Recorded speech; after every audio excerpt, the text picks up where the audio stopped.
చూస్ country delight, live better. ఇప్పుడే country delight యాప్ని download చేసుకోండి. నమస్తే, వెల్కమ్ టు సుమన్ టీవీ. నేను పద్మిని. ప్రస్తుతంతో పాటు ప్రముఖ ఆధ్యాత్మికవేత్త, వాస్తు జ్యోతిష పండితులు కేఎస్ఆర్ గారు మనతో పాటు ఉన్నారు. మాట్లాడదాం. సార్ నమస్తే. సార్ నమస్తే అమ్మా. సార్, జాతక పరిశీలన అని బోర్డు మీద వేయడం జరిగింది. ఒక జాతకాన్ని కూడా వేసినట్టున్నారు కదా సార్? రైట్. సో ఎట్లా ఉండబోతుంది ఈ జాతకం, ఏమేమి కన్సిడర్ చేసుకోవచ్చు అనేది ఒకసారి చెప్తారా? తప్పకుండా. అంటే ఇక్కడ మనం గనక జాతకాన్ని చూసినట్టంటే ఏ జాతకానికైనా సరే ఇక్కడ మీరు అంటే ఈ 2 గీతలు పెట్టారంటే దీన్ని మనం లగ్నం కింద ఖచ్చితంగా అనుకోవాలి. కాకపోతే అయినా కూడా వాళ్ళ అవగాహన కోసం ఇది లా అని కూడా పెడదాం. సో చాలామందికి ఒక డౌట్ ఉంది. అంటే ఇది ఈ పరిశీలన అనేది మనం రాశిని బట్టి, అంటే ఈ కన్య నుంచి వీళ్ళవన్నీ కూడా పరిశీలన చేసుకుని జాతకం చెప్పాలా అనేది ఒకటి. లేదు ఇక్కడ లా అని పెట్టాం మకరం, ఇక్కడి నుంచి ఈ గ్రహాలన్నీ తీసుకుని పరిశీలన చేయాలా అనేది ఒకటి. అంటే లగ్నం ప్రకారమా లేకపోతే రాశి ప్రకారమా అనేది చాలామందికి డౌట్లు వస్తూ ఉంటాయి. తర్వాత కాకపోతే ఏంటంటే ఈ రాశి తెలిసినంత వివరంగా ఈ లగ్నం తెలియకపోవచ్చు. సో అలా తెలియని వాళ్ళకి కొంతవరకు ఫలితాలు రావటం కోసమే తప్ప పరిపూర్ణంగా ఫలితాలు తెలియాలంటే ఎప్పుడైనా సరే ఈ లగ్నాన్ని బేస్ చేసుకోవాలి. Okay sir. సో ఇక్కడ ఈ ఉదాహరణ జాతకానికి వద్దాం. ఇక్కడ లగ్నంలో రవి, బుధుడు, కేతువు అనే 3 గ్రహాలు ఉన్నాయి కదా. ఇక్కడ రవి ఏమయ్యాడు, ఈయనకి అష్టమాధిపతి అయ్యాడు. అవును సార్. తర్వాత ఈ రవి లగ్నంలో కూర్చున్నాడు. అసలు లగ్నాధిపతి ఎవరు? శని ఇక్కడ నీచంలో ఉన్నాడు. కనుక ఫస్ట్ మనం జాగ్రత్త పడాల్సింది, ఈ లగ్న జాతకులు ఎవరైతే ఉంటారో వాళ్ళు జాగ్రత్త పడాల్సింది ఏంటంటే ఎప్పుడు ఏదైనా అనారోగ్యం వచ్చినప్పుడు కొద్దిగా సీరియస్గా ఉండటం మంచిది.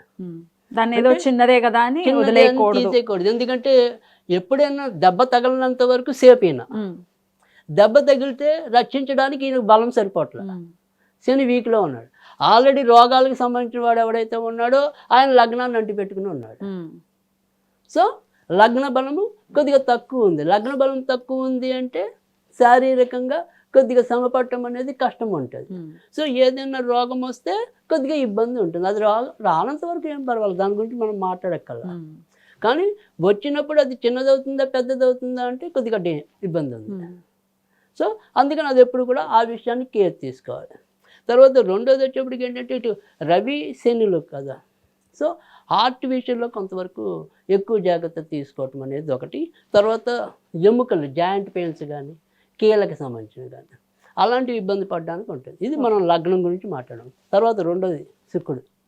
అంటే ఏదైతే ఇక్కడ ధనక్షేత్రంలో శుక్రుడు వచ్చి కూర్చున్నాడు ఇతనికి. కానీ ఈ శుక్రుడు ఎవడు?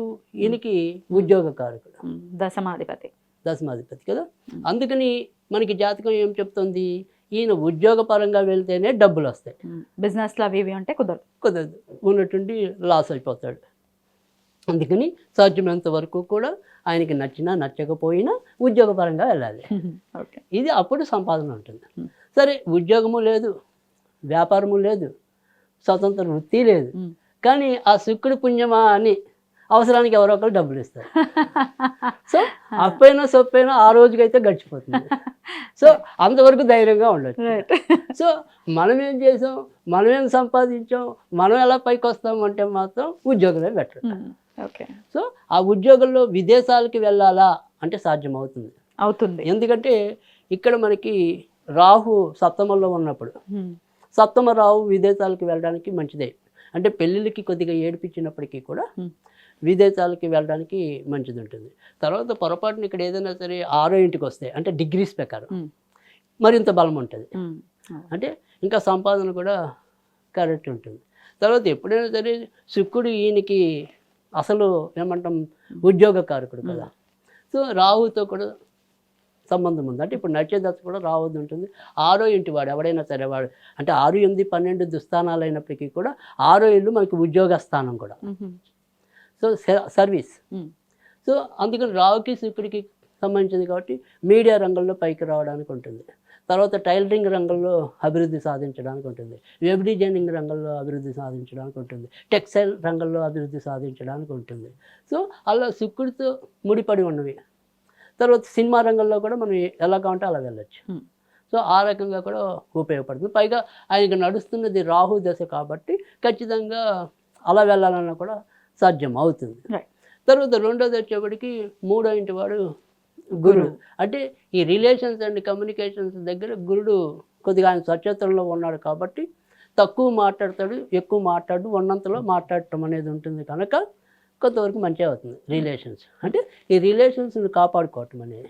తర్వాత రెండోది ఏంటంటే సాధారణంగా అక్కడ గురుడు ఉత్తరాభాద్ర నక్షత్రంలో ఉన్నాడు కనుక మాట మొదట కొద్దిగా ఏమంటాం స్టార్టింగ్ ట్రబుల్ అనేది లేదా రిజర్వ్నెస్, ఇంట్రోవర్ట్గా ఉంటాడు. ముందు అందరితో తొందరగా కలవరు. సో మన దగ్గర జాతకానికి వచ్చానుకోండి మొదట ఇంచుమించు 30 గంట అంతా కూడా మౌనంగానే ఉంటాడు. ఇంకా చివరి 15 గంట నుంచి వస్తూనే ఉంటాయి ప్రశ్నలు. సో అంటే ఏదైనా సరే చివరి అంటే కొద్దిగా పర్వాలా ఈయన దగ్గర నేను తెలుసుకోవచ్చు అనే ఒక ధైర్యం వస్తే కానీ నమ్మకం వస్తే కానీ అప్పటిదాకా బిడియంగానే ఉంటాడు. సో అదే స్టార్టింగ్ ట్రబుల్ వల్లే కొద్దిగా వృత్తి ఉద్యోగాల్లో కూడా రావాల్సినంత పేరు రాకపోవచ్చు. అంటే ఆయన దగ్గర ఉన్న శక్తి ఉన్నప్పటికీ కూడా దాన్ని అంత తొందరగా భయం ఉంటుంది లోపల వీళ్ళకి. ఎందుకంటే శని నీచంలో ఉండటం అసలు సహజసిద్ధంగానే మకర లగ్నం వాళ్ళకి తెలివితేటల్లో భయం కూడా ఉంటుంది, ఒక రకమైన మొహమాటమైన ఉంటుంది. సో అందుకని అది కరెక్ట్ కాదు. ఇక 4వ ఇంట్లో శని వచ్చాడు కానీ ఇక్కడ రాజస్థాన్లో కుజుడు వచ్చాడు కనుక వీళ్ళు ఎలా ఉన్నప్పటికీ కూడా సొంత ఇంటి యోగం అనేది అయితే ఉంటుంది. సో ఏదో విధంగా ఇల్లు అయితే అమర్చుకోవటం అనేది అయితే జరుగుతుంది కనుక ఆ రకంగా కూడా ఇబ్బంది లేదు. తర్వాత వచ్చేప్పటికి మనకి పంచమాధిపతి శుక్రుడు 2వ ఇంట్లో ఉన్నాడు. 2వ ఇల్లు సంతానానికి కొద్దిగా వ్యతిరేక స్థానం కనుక భార్య జాతకం బలంగా లేకపోతే పిల్లలు ఒక్కోసారి ఆలస్యం అవ్వచ్చు. తర్వాత రెండోది వచ్చేప్పటికి ఏంటంటే ఇంకా 6వ ఇంటి వాడు బుధుడు. సో బుధుడు వచ్చేప్పటికి ఈయనకి లగ్నంలో ఉన్నాడు. సో అది పూర్తిగా కరెక్ట్ కాదు. అంటే వీళ్ళకి అదృష్టం అనేది అంటే ఇప్పుడు అదృష్టాధిపతి ఆయన అవుతాడు, 6వ ఇంటి వాడు ఆయన అవుతాడు. సో వీళ్ళు బాగా అంటే 150% పనిచేసినప్పటికీ కూడా అదే స్థాయిలో వీళ్ళకి ఎప్పుడు కూడా సంపాదన రావటం అనేది అదృష్టం పట్టడం అనేది కొద్దిగా లేట్గానే ఉంటుంది. కానీ వస్తుంది అలా అలా అలా పోరాడగా వస్తుంది, బట్ వస్తుంది. ఎందుకంటే బుధుడికి అది వ్యతిరేక స్థానం కాదు కానీ 1వ ఇల్లు కాబట్టి కొంత లేట్ అవ్వటం కానీ అది ఎందుకంటే శని రాశి కదా అందుకని కొంత లేట్ అవ్వటం అనేది ఉంటుంది. అది 6, 9 మనం ఇది చెప్పేసి మళ్ళీ ఇక్కడికి వచ్చేప్పటికి 7వ ఇల్లు 7వ ఇల్లు అంటే 7 అంటే ఇది భార్య స్థానం. సో భార్యకారకుడు చంద్రుడు అయ్యి ఉండడానికి భాగ్యస్థానంలోనే ఉన్నాడు కానీ రవి నక్షత్రంలో ఉన్నాడు, ఉత్తర అష్టమాధిపతి నక్షత్రంలో ఉన్నాడు కాబట్టి పెళ్లి ట్రబుల్ ఉంది. రెండిట్లో గురు దృష్టి ఉంది కదా సార్, కానీ గురు దృష్టి వ్యయాధిపతి దృష్టి కదా, తృతీయ వ్యయాధిపతి దృష్టి, అది మంచి దృష్టి కాదు. సో అందుకని ఒకసారి ఒక్కొక్క పెళ్లి ఫెయిల్ అవ్వడానికి ఉంటుంది. సో అందుకని మనం సాధ్యమైనంత వరకు ఈ 2027 లేదా ఆ పైన పెళ్లి చేసుకోవడం మంచిదంట. తర్వాత రెండోది ఏంటంటే ఎప్పుడైతే రాహు కేతువు సప్తమంలో ఉంటే ఒక్కోసారి సడన్గా అంటే వీళ్ళు మనసులో ఉన్నవి తొందరగా ఎవరికి షేర్ చేయరు. సో పైకి మీదేదో అవసరమో అంతవరకే మాట్లాడతారు తప్ప అసలు విషయాలన్నీ లోపలే ఉంటాయి. సో ఏమన్నా చాప కింద నీరు అంటామే. సో వాళ్ళు చేయాల్సిన పనులు కొన్ని చేసేస్తూ ఉంటారు, అవి బయటికి కనపడవు కానీ. సో అలా ఒక్కోసారి సడన్గా ఏదైనా సరే ప్రేమ వ్యవహారంలో కూడా చిక్కుకోవచ్చు. సో అక్కడ ఒక్కోసారి ఫెయిల్యూర్ అయ్యి అసలు పెళ్లి మీదే ఇష్టం లేకుండా అయిపోవచ్చు. సో అందుకని ఆ రకమైన లక్షణాలు కూడా ఉంటాయి. కాకపోతే ఇక్కడ శని ఇంకొద్దిగా పవర్ఫుల్ ఉంటే మాత్రం వర్క్లోకి దిగితే మాత్రం 365 రోజులు కష్టపడే గుణం అనేది ఉంటుంది. కానీ మనకి శరీర పటుత్వం అనేది కొద్దిగా తక్కువ ఉంది. సో దాన్ని ఈ జాతకుడు ఇంప్రూవ్ చేసుకోవాలి. తర్వాత వచ్చేప్పటికి అష్టమాధిపతి రవి గురించి ఇందాక చెప్పాను, లగ్నంలో కూర్చున్నాడు కాబట్టి మనకి ఏదైనా సరే అనారోగ్యం వస్తే కొద్దిగా ఇబ్బంది అని. ఇంకా తర్వాత వచ్చేప్పటికి మనకి శుక్రుడు ఇది రాజ్యాధిపతి, ఆ విషయం కూడా చెప్పాం. పంచమ రాజ్యాధిపతి శుక్రుడు ఆయన ధనస్థానంలో ఉన్నాడు కాబట్టి ఉద్యోగపరంగా వెళ్తేనే మంచిదని కూడా చెప్పేశాం. ఇక లాభాధిపతి కుజుడు, ఆయన కూడా ఉద్యోగ క్షేత్రంలో ఉన్నాడు కనుక మనకి లాభం రావాలంటే ఉద్యోగమే ఉండాలి. సో పైగా రాహు దశలో వ్యాపారాలు యోగించడం అనేది చాలా రేర్ ఉంటాయి, కొన్ని జాతకాల్లోనే ఉంటాయి. సో అన్ని జాతకాల్లో అది కష్టం ఉంటుంది కనుక వ్యాపారం జోలికి సాధ్యమైనంత వరకు వెళ్లకుండా ఉంటే ఖచ్చితంగా ఈ జాతకం అనేది బాగుంటుంది. సో ఈ జాతకంలో మనం చెప్పుకోవాల్సింది ఏమైనా సరే 2 సూత్రాలు. ఒకటి ఆరోగ్యం సరిగ్గా చూసుకోవటం, తర్వాత రెండోది పెళ్లి విషయంలో బాగా జాగ్రత్త తీసుకుని పెళ్లి చేసుకోవటం. రైట్.